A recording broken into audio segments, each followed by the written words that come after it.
Halo semuanya, ketemu lagi di pertemuan ke-12 tentang manajemen persediaan. Alasan tradisional memiliki persediaan. Yang pertama, untuk menyeimbangkan biaya pemesanan atau persediaan dengan biaya penyimpanan. Yang kedua, untuk memenuhi permintaan pelanggan. Yang ketiga, untuk menghindari penutupan fasilitas manufaktur akibat machine failure, defective parts, unavailable parts, dan or late delivery of parts. Yang keempat, untuk menyangga proses produksi yang tidak dapat diandalkan. Yang kelima, untuk memanfaatkan diskon. Yang keenam, untuk menghindari kenaikan harga di masa depan. Selanjutnya, biaya persediaan. Biaya persediaan itu ada namanya ordering cost. Adalah biaya-biaya untuk menempatkan dan menerima pesanan. Yang kedua, setup cost adalah biaya-biaya untuk penyiapan peralatan dan fasilitas sehingga dapat digunakan untuk memproduksi produk atau komponen tertentu. Selanjutnya ada namanya carrying cost, adalah biaya-biaya untuk menyimpan persediaannya. Terdapat dua pertanyaan mendasar. Yang pertama, berapa banyak yang harus dipesan atau diproduksi? Yang kedua, kapan pemesanan harus dilakukan atau persiapan dilaksanakan? Di sini ada keterangannya. TC, total cost, sama dengan total biaya pemesanan dan penyimpanan. Ada P, di sini biaya menempatkan pesanan dan penerimaan pesanan atau persiapan pelaksanaan produksi. Ada Q, jumlah unit yang dipesan setiap kali pesanan dilakukan. D, jumlah permintaan tahunan yang diketahui. Dan C, biaya penyimpanan 1 unit persediaan selama 1 tahun. Rumusnya untuk menghitung EOQ, Economic Order Quantity. EOQ sama dengan akar 2PD dibagi C. D-nya itu 10.000 unit, Q-nya 1.000 unit, P-nya $25 per order, C-nya $2 per unit. Jadi EOQ akar $2 dikali $25 dikali 10.000 dibagi 2. EOQ akar dari 250.000 dan EOQ-nya adalah 500 unit. Selanjutnya, reorder point atau titik pemesanan kembali. Reorder point atau ROP sama dengan tingkat penggunaan dikali tenggang waktu. Contoh, produsen menggunakan 50 komponen per hari dan tenggang waktunya selama 4 hari. Reorder point-nya 4 dikali 50 sama dengan 200 unit. Maka sebuah pesanan harus ditempatkan ketika tingkat persediaan komponen lemari es turun hingga 200 unit. Sini ada kurvanya tentang reorder point. Selanjutnya, safety stocks atau persediaan pengaman. Jika penggunaan maksimal komponen lemari es adalah 60 unit per hari, rata-rata penggunaan adalah 50 unit per hari dan tenggang waktu adalah 4 hari. Maka persediaan pengaman dihitung sebagai berikut. Penggunaan maksimum 60, rata-rata penggunaannya 50, selisihnya 10, lead time, tenggang waktunya adalah 4 hari. Selisihnya dikali lead time-nya, tenggang waktunya 4. Sama dengan 40. Jadi persediaan pengamannya sebesar 40. ROP jika ada persediaan pengaman. Jadi ditambahin tingkat rata-rata penggunaan dikali tengah waktu ditambah persediaan pengamannya.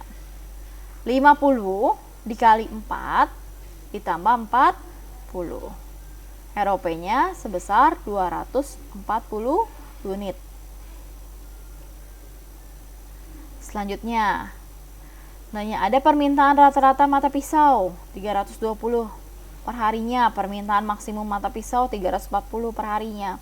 Permintaan tahunan mata pisau sebesar 80.000, biaya penyimpanan per unitnya $5, biaya persiapannya sebesar 12.500, tengah waktunya 20 hari. Kita hitung EOQ-nya dulu. EOQ-nya sama dengan akar 2PD per C. Akar 2 dikali 80.000 dikali 2.500 dibagi 5. Akar 400 juta. Sama dengan 20.000 mata pisau. Berarti EOQ-nya sebesar 20.000 mata pisau. Selanjutnya, penggunaan maksimumnya 340. Rata-rata penggunaannya 320. Selisihnya 20. Tengah waktunya 20 hari. Berarti 20 selisihnya dikali dengan tengah waktunya 20 hari. Jadi total persediaan pengamannya sebesar 400. Reorder point, menghitung reorder point. Penggunaan rata-rata dikali tengah waktu ditambah persediaan pengamannya. Jadi penggunaan rata-ratanya 320 dikali dengan tengah waktunya 20 hari ditambah persediaan pengamannya sebesar 400.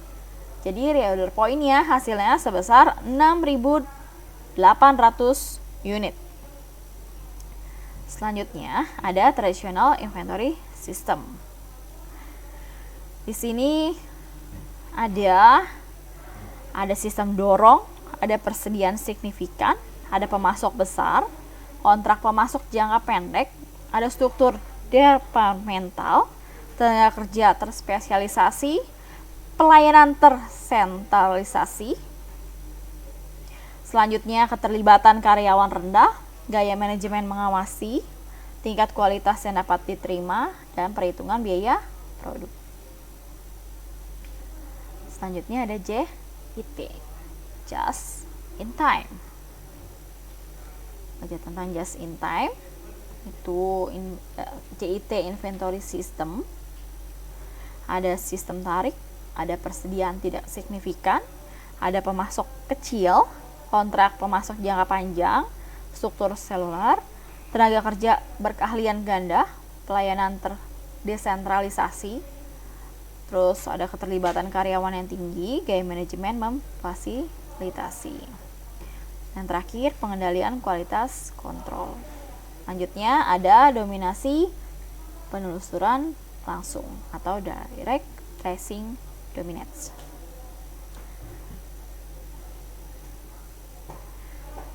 JIT memiliki dua tujuan. Yang pertama untuk meningkatkan laba, yang kedua untuk memperbaiki posisi bersaing perusahaan. Di sini ada apakah sistem Kanban? Kanban penarikan, ada Kanban produksi, ada Kanban pemasok.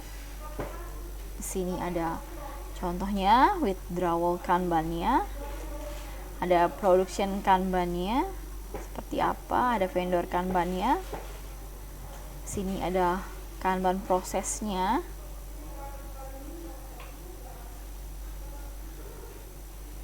Nah, 3 measure of organization performance. 3 ukuran. Ya. Takut di mana suatu organisasi menghasilkan uang melalui penjualan. Inventory, ada seluruh uang yang dikeluarkan organisasi dalam mengubah bahan baku menjadi throughput.